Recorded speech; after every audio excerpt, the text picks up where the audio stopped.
Tout cela, on en reparle dans l'Info Éco avec Christophe Dansette ce matin. Bonjour Christophe. Bonjour Damien. Cet exercice annuel d'Ursula von der Leyen, il se livre depuis 11 ans maintenant pour le président, ou en l'occurrence la présidente de la Commission européenne, évidemment. Il sera beaucoup question cette année d'économie et de relance. Oui, vous le disiez, numérique, vous le disiez, relance, puisque la pandémie de Covid-19 a véritablement changé la donne européenne. Économiquement, l'Europe est évidemment touchée de plein fouet. La croissance des 27 devrait reculer de plus de 8% cette année, selon les dernières prévisions de la Commission européenne qui remontent tout de même au mois de juillet, avec certains États, dont l'Italie, l'Espagne et bien sûr aussi la France, qui pourrait décrocher de plus de 10%. Évidemment, les plans sociaux vont se multiplier, ça a déjà commencé, et le chômage devrait augmenter. Et alors tout de même, dans ce paysage morose, il y a quand même eu, au mois de juillet, ce moment où les Européens sont quand même parvenus à se mettre d'accord sur un plan de relance inédit. Et c'est un véritable tournant dans l'histoire européenne, non seulement par l'ampleur de son montant, 750 milliards d'euros, mais aussi par sa forme, puisque pour la première fois, les Européens se sont mis d'accord pour emprunter en commun et subventionner directement les États les plus en difficulté. À ce titre, les Italiens et les Espagnols recevront le plus, les Français autour de 40 milliards d'euros, ce qui permettra ensuite à chacun des États membres de constituer son propre plan de relance. Et par exemple, la France, elle, profitera de 40% de financement européen pour son plan de 100 milliards d'euros.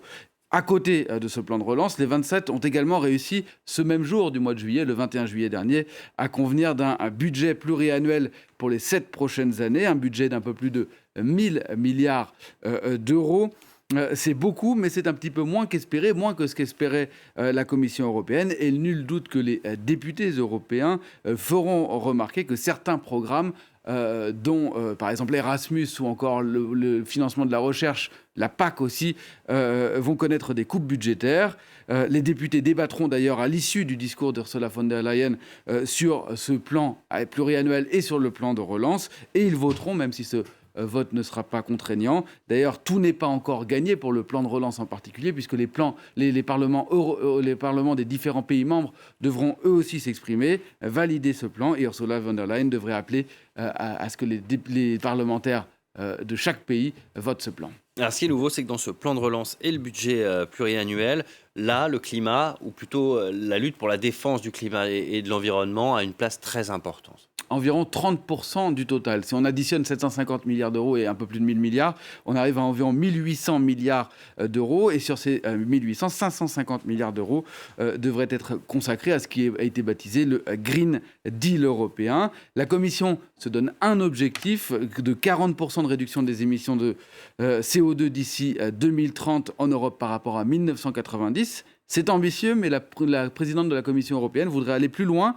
et viser 55% de réduction de CO2. Elle prépare donc à ce titre une réforme du marché carbone et elle devrait l'évoquer lors de son discours tout à l'heure. À ce titre, elle a reçu le soutien de plus de 150 chefs d'entreprise et pas des moindres. On voit les logos derrière, mais pour vous en citer quelques-uns, il y a Coca-Cola, EDF, Apple ou encore Google.